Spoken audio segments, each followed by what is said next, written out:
മുട്ടക്കറി ഉണ്ടാക്കുന്ന വിധമാണ് ഇവിടെ കാണിക്കുവാൻ പോകുന്നത്.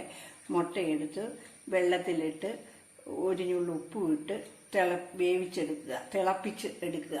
അപ്പോഴത്തേനും മുട്ട വീഴും. മുട്ട ചൂടുവെള്ളത്തിൽ നിന്ന് എടുത്ത ശേഷം അല്പനേരം പച്ചവെള്ളത്തിലിടുക. അതിനുശേഷം തൊലി പൊളിച്ചെടുക്കുക.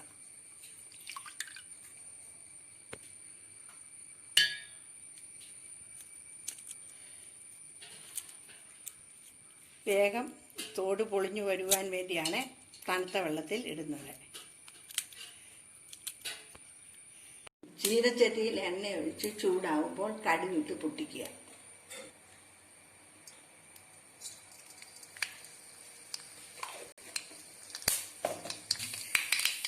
അതിനുശേഷം അരിഞ്ഞു വെച്ചിരിക്കുന്ന സവോള, അരമുറി സവോളയാണ് എടുത്തിരിക്കുന്നത്. ഒരു കഷ്ണം ഇഞ്ചി, വെളുത്തുള്ളി, പച്ചമുളക് നടുവേ പൊളന്നത്, കറിവേപ്പില ഇവയിട്ട് വഴറ്റിയെടുക്കുക.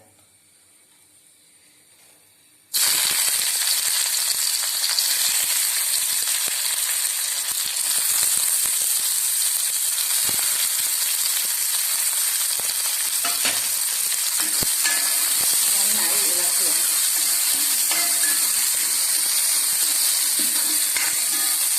സവോളയും മുളകും എല്ലാം മൂത്തിരിക്കുകയാണ്. ഇനി അതിലേക്ക് ഗരം മസാലപ്പൊടി 1/2 ടീസ്പൂൺ, മല്ലിപ്പൊടി 1 ടീസ്പൂൺ, കുറച്ച് കാശ്മീരി ചില്ലി ഇവയിട്ട് വഴറ്റുവാൻ വേണ്ടിയാണ്. നന്നായി ഇളക്കുക. എന്നിട്ട് തേങ്ങാപ്പാൽ, കുറച്ച് തേങ്ങാപ്പാൽ ചേർക്കുക. ആവശ്യത്തിന് ഉപ്പ് ചേർക്കുക. ഇപ്പോൾ തേങ്ങാപ്പാൽ തിളച്ചു.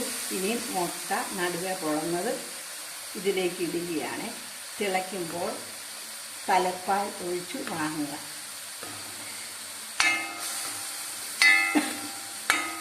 ഇപ്പോൾ തേങ്ങാപ്പാൽ ഒഴിച്ചത് നന്നായി തിളച്ചു.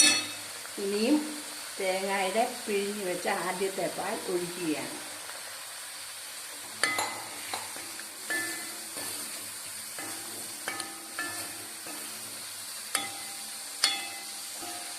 ഇപ്പോൾ നമ്മുടെ മുട്ടക്കറി റെഡിയായിരിക്കുകയാണ്.